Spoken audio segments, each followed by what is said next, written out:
အားလုံးပဲမင်္ဂလာပါ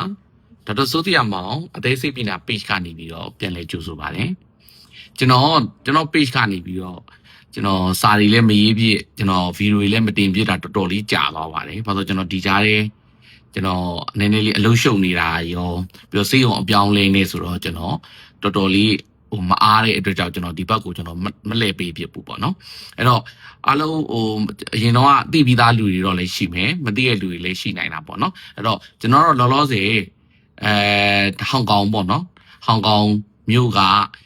Prince of Wales Hospital ပေါ့ကျွန်တော်တို့မြန်မာလိုတိုက်ရိုက်ဘာသာပြန်မယ်ဆိုတော့ဝေလာမင်းသားဆေးရုံပေါ့နော်ဆိုတော့အဲ့ Prince of Wales Hospital the Chinese University of Hong Kong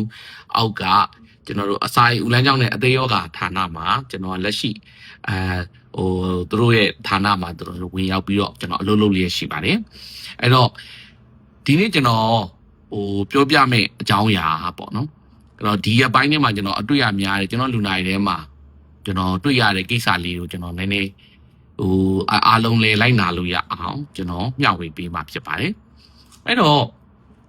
ကျွန်တော်တခြားယောဂနဲ့ပတ်သက်တဲ့အသေးစိတ်အကြောင်းအရာတွေတော့ကျွန်တော်အရင်ဗီဒီယိုတွေမှာလည်းပြောပြဘူးတာဖြစ်တဲ့အတွက်တွားပြီးတော့နားထောင်လို့ရပါတယ်အဲ့တော့ဒီနေ့ကျွန်တော်ပြောပြမယ့်အဓိကအကြောင်းအရာကလူနာ2ယောက်အကြောင်းကိုကျွန်တော်ဥပမာအနေနဲ့ကျွန်တော်ပြောပြမှာဖြစ်ပါတယ်ပထမတစ်ယောက်ကတော့ဗာလဲလို့ပြောရင် one shot တွေလူနာပေါ့အသေး6တယ်အသေး6တာမှသူကအသေး6ပြီးတော့အသေးကန်ဆာပါပြောင်းသွားလို့ကျွန်တော်ကုထားပြီးတော့တော်တော်လေးကောင်းနေပြီတစ်နှစ်ကျော်လောက်ရှိပြီကန်ဆာ AC ပဲကောင်းနေတဲ့လူနာပေါ့အဲ့တော့တည့်ရကြသူ1နေသွားတယ်1သွားတာလေတကယ်ပြောရင်အဲ့လောက်ကြီးအများကြီးမဟုတ်ဘူး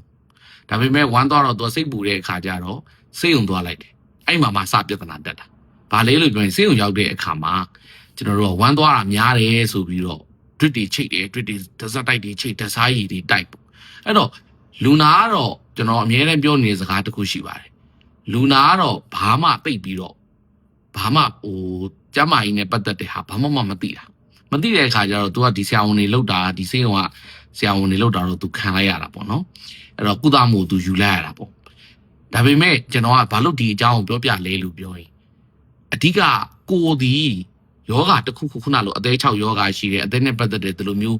ကြီးကြီးမားမားယောဂတစ်ခုရှိနေတဲ့အခါကျရင်စိတ်ကိုစေကန်းသွားတဲ့အခါမှာသက်ဆိုင်ရာဆရာဝန်ကြီးစီကကုသမှုကိုမယူခင်မှာကိုယ့်ရဲ့ယောဂအခြေအနေကိုသေချာသိဖို့လို့သိထားတဲ့နေဆိုတဲ့အချက်ရဲ့ပြီးတော့အချုပ်ကုသမှုတွေကကျွန်တော်တို့ညင်းရမယ်ဆိုတဲ့အချက်ကိုကျွန်တော်ကပြောပြချင်တာဖြစ်ပါတယ်အဲ့တော့အဲ့လိုလွယ်တဲ့ခါတော့ဘာဖြစ်သွားလဲလို့ပြောအရင်တော့အကောင်ဘာမှပြဿနာမရှိတဲ့လူနာဘိုက်ထဲမှာရေဖြင်းအပြည့်ဖြစ်သွားတဲ့အပြင်ညာဘက်ကအဆုတ်မှာပါရေတွေဝိုင်းသွားတာပေါ့နော်ကျွန်တော်ဆေးပြင်တာနဲ့ဆိုတော့ pleural effusion ခေါ်တာပေါ့အဲ့တော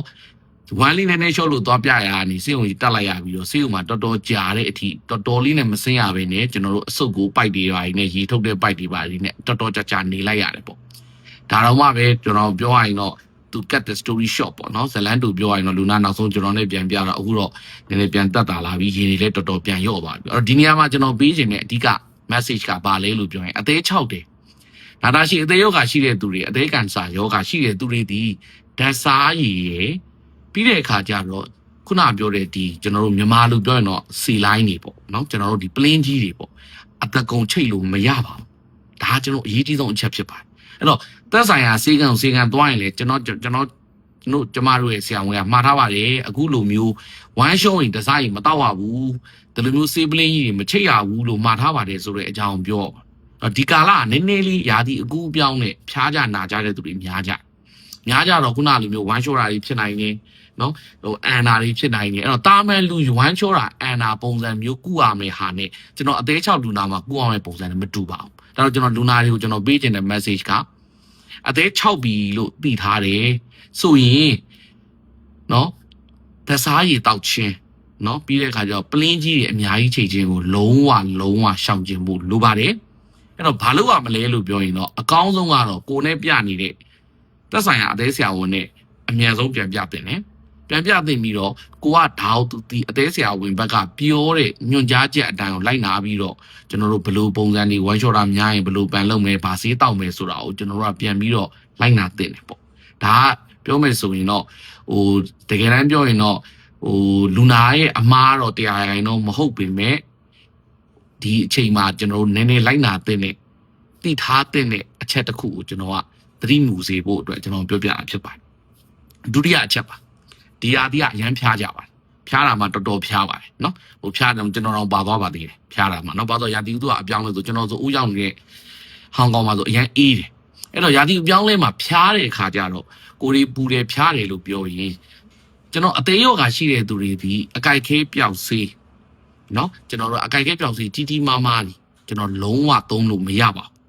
အဲ့တော့ထိုးလို့လည်းမရဘူးတောက်လို့လည်းမရပါဘူးနော်အဲ့တော့ကျွန်တော်လူနာတယောက်နောက်လူနာတယောက်ရဲ့ဥပမာနဲ့ပေးရအဲ့လူနာကလည်းအဲ့လိုပဲကျွန်တော်အရင်တော့ဘိုင်းမှာရေဖြင်းနေ6တီရောင်ဆိုကျွန်တော်မနေပြန်ကုထားတယ်လူနာဖျားလို့ဆိုပြီးတော့သူတို့ရက်ွက်ထဲမှာရှိစေးဆိုင်သွားလိုက်တာစေးကန်းပေါ့စေးကန်းသွားလိုက်တဲ့အခါမှာခဏအသေးရောဂါရှိရဲဒါကြောက်တဲ့အကြိုက်ခဲပြောက်စေးသုံးလို့မရဘူးဆိုတော့အကြိုက်ခဲပြောက်စေးကိုတောက်စေးမပေးဘဲနဲ့ထိုးစေးထိုးချပလိုက်တော့အဲ့မှာစပြီးတော့ပြဿနာတက်တယ်ဘာဖြစ်လဲလို့ပြောရင်ချောင်းနှစ်ဖက်စလုံးမှာအကုန်လုံးရောင်တက်လာပြီးတော့အကုန်လုံးပိုးဝင်သွားတယ်ကျွန်တော်မြန်မာလိုပြောရင်တော့ cellulite ဟိုအင်္ဂလိပ်လိုပြောရင်တော့ကျွန်တော်စေးပညာစကားလုံးနဲ့ပြောရင်တော့ cellulitis ပေါ့ပြောရင်ဆိုပိုးပြန်သွားတာပေါ့အဲ့6တစ်ခုလုံးအကုန်လုံးအဲ့မှာလူနာပိုးဖျား၆ကြီးရောင်နောက်ဆုံးဘာဖြစ်သွားလဲလို့ပြောရင်အသေးရဲ့လုပ်ငန်းဆောင်တာရုပ်တရက်ကြာဆင်းသွားပြီးတော့ decompensation လို့ခေါ်တာပေါ့အဲ့ဒါဝင်သွားပြီးတော့ဘိုက်မှာရေဖြင်းအပြည့်နဲ့6တီလဲရောင်ဘိုက်တီလဲရောင်အစုပ်မှာပါရေဝင်ပြီးအခုစိတ်ုံတင်ထားတဲ့အဆင့်တွေဖြစ်သွားတယ်အဲ့တော့ကျွန်တော်ပြောချင်တဲ့ဒုတိယ message ကကျွန်တော်ဒီကာလမှာဖျားနိုင်ပါတယ်ဖျားလွယ်ပါတယ်အဲ့တော့အသေး6တဲ့သူတွေနာတာရှိအသေးရောဂါရှိတဲ့သူတွေဆိုရင်ပို့ပြီးတော့ဖျားဖို့ရရင်တော့ပိုများတယ်သူများတဲ့သူတွေအနေနဲ့စိတ်အချရာဆုံးကျွန်တော်ပြောလဲပြောမှုပါတယ်ကျွန်တော်ဗီဒီယိုတွေကျွန်တော်ရေးမှုတဲ့စာတွေပြန်ဖတ်ကြည့်ပါပြန်ရှာကြည့်ပါတွေ့ပါလိမ့်မယ်နော်ဘာလဲလို့ပြောရင်စိတ်အချရာဆုံးတော့အဖျားကျဈေးသည်ပါရာစီတမောဖြစ်ပါတယ်ဟုတ်ပြီနော်ပါရာစီတမောသာနေစိတ်အချရာဆုံးဖြစ်တယ်ကျန်တဲ့အကြိုက်ခဲပြောက်စေးကြိုက်တဲ့ထိုးစေးတောက်စေးဘာတစ်ခုမှစိတ်မချအောင်အထူးသဖြင့်ထိုးစေးတွေပိုစိတ်မချအောင်ဘာဖြစ်လဲဆိုထိုးလိုက်တဲ့အခါကျတော့ဘာဖြစ်သွားလဲလို့ပြောရင်အကုန်လုံးဆေးရလေးခဲသွားတဲ့အပြင်ပိုးပါဝင်ပြီးတော့အုတ်ချောင်းတစ်ဖက်လုံးရောင်တာမကြလို့ကျွန်တော်ပထမတစ်ပတ်လောက်ဆေးတိုက်ကြည့်တယ်မကြလို့နောက်ဆုံးဒီနေ့ဆေးကိုတင်လိုက်ရတဲ့အဆင့်ကြီးဖြစ်သွားပြီအဲ့တော့ဆိုလိုတာကပါရာစီတမောဒီအသေးသမားတွေတောက်လို့မရဘူးဆိုတဲ့အယူအဆအမှားကြီးတစ်ခုကကျွန်တော်တို့ဒီလူနာတွေကြားထဲမှာတော်တော်လေးပြန့်နှံ့နေတာကိုတွေ့ရတယ်တကယ်တော့လုံးဝမှားပါတယ်ပါရာစီတမောဒီအသေးသမားတွေအတွက်အကောင်းဆုံးနဲ့စိတ်အချရဆုံးသောအဖျားကြစီဖြစ်ပါတယ်ဒါပေမဲ့ပမာဏတော့ကွာတာပေါ့နော်ဟိုလိုမျိုးတာမန်လူတို့တော့အများကြီးတောက်လို့မရဘူးပေါ့တို့တော့ပါရာစီတမောဒီစိတ်အချဆုံးဖြစ်ပါတယ်ဒါကြောင့်ကျွန်တော်ကအခုလိုဒီကာလမှာဖျားလွယ်ကြတဲ့ကာလမှာကျွန်တော်အဓိကပေးခြင်းတဲ့ message ကကိုတခုဖျားတယ်ကိုတခုယောဂလက္ခဏာတွေတခုပေါ်တဲ့အခါမျိုးမှာသက်ဆိုင်ရာဆရာဝန်နဲ့ကိုပြနေတဲ့ဆရာဝန်နဲ့ပြန်ပြပါနော်ပြီးတဲ့အခါတကယ်လို့အဲ့ဆရာဝန်နဲ့ပြန်မပြနိုင်တဲ့အနေအထားမျိုးမှာရောက်ရင်လည်းပဲဆေးရုံဆေးကန်းတွေတွားရရင်လည်းပဲတခါလေးကြူပြောပါကျွန်တော်ဒီအသေး6ပါတယ်ဒါတော့သက်ဆိုင်ရာဆရာဝန်ကမှားထားပါတယ်အကြိုက်ခဲပြောက်စေးဘာဆေးမှထိုးလို့မရပါဘူးနော်တောက်လို့မရပါဘူးစိတ်ချဆုံးကတော့ပါစီတမောတစ်မျိုးလိုပဲပြောပါတယ်အဲ့တော့လိုအပ်ရင်တခြားကုသမှုတစ်ခုခုသက်ဆိုင်ရာဆရာဝန်တွေကထည့်ပေးလိမ့်မယ်တေချာတာတော့ပါရာစီတမောတစ်မျိုးပဲအဖျားကြစေအနေနဲ့သုံးလို့ရပါတယ်ဟုတ်ပြီနော်ဒါကိုဘက်ကပြောအောင်ပါပေါ့နော်အဲ့ဒါပြောတော့မှအတင်းဟိုဘက်တခြားသောဆေးရုံဆေးကန်းဆရာဝန်တွေကထိုးရင်တော့လေဒါကိုဘက်ကညင်းပေါ့ဒါတော့ကိုလူနာတွေနဲ့တည်ထားတဲ့ကိစ္စကိုပြောတာတကယ်ပြောတော့ဒါတွေကကျွန်တော်တို့ဟိုခုနဒီလူနာ2ယောက်လုံးကိုကျွန်တော်ဥပမာပေးသွားတဲ့အခါမှာတကယ်တော့အမားဆုံးတွေကတကယ်ပြောလူနာတွေဘက်ကမဟုတ်ကျွန်တော်ဆရာဝန်တွေဘက်ကမှားတာတွေများတယ်နော်ဆရာဝန်တွေဘက်ကကြီးပဲမှားတာဒါဆရာဝန်တွေမှားတာကိုကျတော့ကျွန်တော်သွားပြီးတော့ဟိုဆရာဝန်တွေကိုကျွန်တော်စုပြီးတော့သွားပြီးတော့ပြောလို့မရအောင်လေအဲ့တော့ကျွန်တော်လူနာတွေနောက်ခါတလို့အမားတွေထပ်ပြီးမကြုံရဖို့အတွက်ကျွန်တော်ဆင်ကျင်နိုင်ဖို့အတွက်ကျွန်တော်ကမျှဝေပေးတာဖြစ်ပါတယ်ဒါကြောင့်အားလုံးအနစ်ပြန်ချုပ်ရရင်အရေးကြီးဆုံးအချက်2ချက်ကိုကျွန်တော်မှာပါမယ်အဲ့တော့အသေး6တဲ့လူနာနာတာရှိအသေးရောဂါလူနာတွေဝမ်းလျှော့ရင်လုံးဝကျွန်တော်တက်စားရီတောက်လို့မရပါဘူးနံပါတ်2အသေး6လူနာတွေနာတာရှိအသေးရောဂါလူနာတွေကျွန်တော်တို့ဖျားတာနာတဲ့အခါမှာစိတ်အချရဆုံးနဲ့เนาะကျွန်တော်တို့အန်ဒီရဲ့အကင်းဆုံးသောအဖျားကြစေသည်ပါရာစီတမောဖြစ်ပါတယ်เนาะဒါကြောင့်တခြားသောအကြိုက်ခဲပျောက်စေးများကိုတောက်ချင်းထိုးချင်းအထူးသဖြင့်ထိုးတာကိုလုံးဝကျွန်တော်တို့အားမပေးပါဘူးဟုတ်ပြီเนาะဒါကြောင့်ပြီးတော့ဒါလည်းလူနာတွေကလည်းကျွန်တော်လူနာတွေကိုလည်းမှားခြင်းတယ်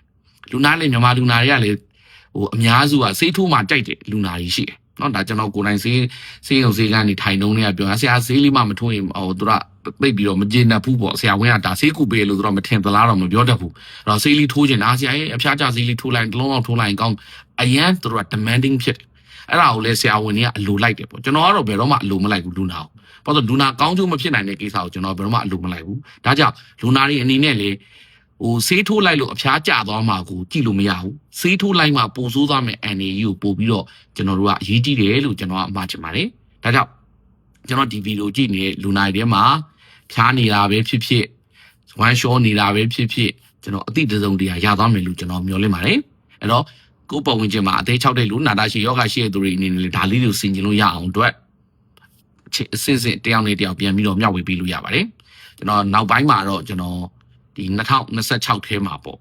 တက်နိုင်သမျှတော့ကျွန်တော်ဗီဒီယိုလေးတွေတည်ချာကျွန်တော်ပြန်တင်ပေးမယ်ပြန်ပြီးတော့ပြောပေးမယ်လို့ကျွန်တော်စီစဉ်ထားပါတယ်ဒါကြောင့်ကျွန်တော်ဒေါက်တာစိုးတိယမောင်အသေးစိတ်ပညာ page ကိုဆက်လက်ပြီးတော့ like and follow လုပ်ပြီးတော့နားထောင်လို့ရပါတယ်ကျွန်တော်အသေးယောဂါနဲ့ပတ်သက်တဲ့အရေးကြီးတဲ့အချက်လက်တွေကိုကျွန်တော်ဆက်လက်ပြီးတော့လူနာတွေအတွက်အကျိုးရှိမယ်ဆိုတဲ့အချက်တွေကိုကျွန်တော်မျှဝေပေးသွားမှာဖြစ်ပါတယ်ဒါကြောင့်ကျွန်တော်ရဲ့ page ကိုဆက်လက်ပြီးတော့စောင့်ပြောကြည့်ရှုနားထောင်ကြပါလို့ကျွန်တော်ပြောချင်ပါတယ်